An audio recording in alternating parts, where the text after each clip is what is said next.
আসসালামু আলাইকুম, কেমন আছেন সবাই? আশা করছি সবাই ভালো আছেন। আপুরা সবাই তো জানেন আমি রান্না বান্নার সাথে আমার গার্ডেনিং কাজগুলো আপনাদের সাথে শেয়ার করি। গার্ডেনিং বলতে আমার যে আমি গাছগুলো লাগাই, কিভাবে পরিচর্যা করি সেগুলো আপনাদের মাঝে আমি শেয়ার করি। তো নতুন আপু ভাইয়ারা যারা আমার সাথে যুক্ত হচ্ছেন তাদেরকে বলবো একটু অপেক্ষা করবেন। আমি নিয়ম মেনে আপনাদের পরিবারে চলে যাব। এই তো জবা গাছটাতে আমি কি খাবার দিলাম যে এত সুন্দর ফুল ফুটে। দেখুন, প্রত্যেকটা প্রত্যেকটা ঢালে কিন্তু ফুল আছে, কলি আছে। মাশাআল্লাহ, ফুলগুলো অনেক সুন্দর। তো আমি কি খাবার দিলাম সেটা তো আপনারা দেখেছেন। আলুর খোসা দিয়েছি, পেঁয়াজের খোসা দিয়েছি। এখানে হচ্ছে আমার সেই পতুলিকা ফুল গাছটা, সব সময় ফুল ফুটে থাকে। তো আজকে আমি যেটা বলতে চেয়েছি, যাদের মরিচ গাছ আছে, পাতা কুকড়িয়ে গেছে, এখন কি করবেন সেটা ভাবছেন তো। দেখুন, আমার এই গাছটা তো সেম অবস্থা হয়েছিল, পুরো গাছের পাতাগুলো কুকড়িয়ে গিয়েছিল। আমি ভেবেছিলাম এটাকে তুলে ফেলবো, পরে ভাবলাম যে না, এটা তুলবো না। তো আমি এটাকে তুলে না না তুলে এটা পুরো ডালগুলো আমি কেটে দিয়েছি। যে সমস্ত বড় বড় ডালগুলো ছিল সবগুলো ডাল আমি কেটে দিয়েছি। এখন দেখুন কত সুন্দর সুন্দর কুশি বের হচ্ছে। এখন যে পাতাগুলো বের হয়েছে এগুলো কিন্তু কোঁকড়ানো পাতা না, এগুলো সবগুলো পাতাই ভালো বের হয়েছে। তো আপনাদের যাদের মরিচ গাছ আছে পাতা কুকড়িয়ে গেছে, আপনারা চেষ্টা করবেন গাছের ডালগুলো কেটে দেওয়ার জন্য, তাহলে এরকম আবার নতুন করে পাতা গজাবে। আশা করি আপনারা বুঝতে পেরেছেন। আর মরিচ গাছে অতিরিক্ত পানি দিবেন না আপুরা। মরিচ গাছে অতিরিক্ত পানি হলে গাছের পাতা কুকড়িয়ে যেতে পারে। তো সেই কথা বলতে বলতে দেখুন, এই যে আমার গাছটা, আমি কিন্তু ডালগুলোকে বাহিরে দিয়ে দিয়েছি যাতে পুরোপুরি রোদটা আমার গাছগুলো পায়। এই তো দেখুন, কুশিগুলো খুব সুন্দরভাবে পাতাগুলো বের হচ্ছে। কিন্তু এই যে দেখুন, ছোট্ট একটা টবে, টব বলতে এটা একটা বোতল কেটে আমি এটাতে মরিচ গাছ লাগিয়েছিলাম, সেটাই। দেখুন মাশাআল্লাহ, পাতাগুলো অনেক সুন্দরভাবে বের বের হয়েছে।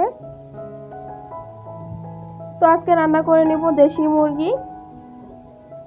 তো রান্নাটাও একটু শেয়ার করে নিলাম। মুরগিটা আমার আম্মু দেশের বাড়ি থেকে পাঠিয়েছিল আমাদের জন্য।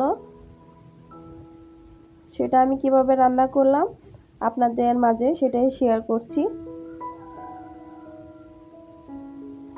এই তো মাংসগুলো আমি দিয়ে দিচ্ছি। এখানে আমি পুরো মুরগির মাংসটাই নিয়ে নিলাম। এখানে দিয়ে দিচ্ছি রসুন বাটা,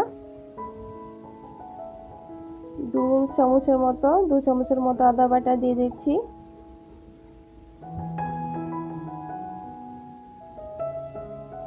দিয়ে দিলাম জিরা বাটা। এখন এই মশলাগুলোকে একটু ভালোভাবে মিশিয়ে নিব।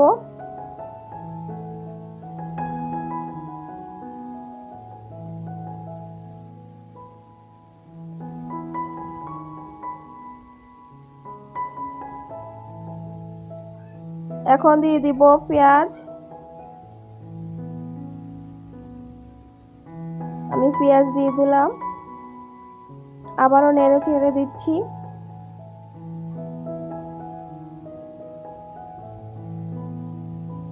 এখন দিয়ে দিব পরিমাণ মতো লবণ।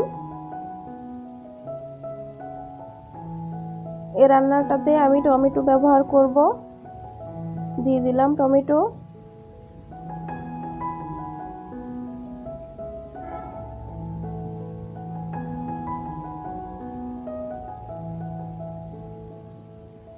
দিয়ে দিলাম মরিচের গুঁড়ো। দিয়ে দিচ্ছি হলুদের গুঁড়ো।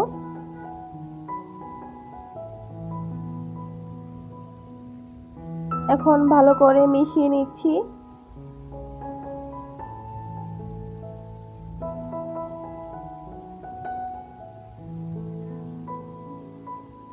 দেশি মুরগির মাংসগুলো এভাবে রান্না করলে অনেক মজা হয়, আপনারাও ট্রাই করে দেখবেন।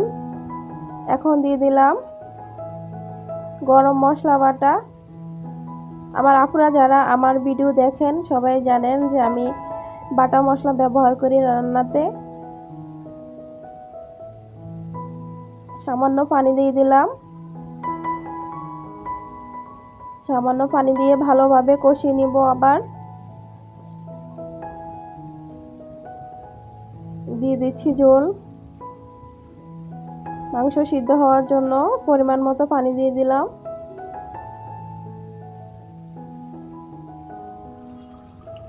এই তো রান্নাটা হয়ে গেছে।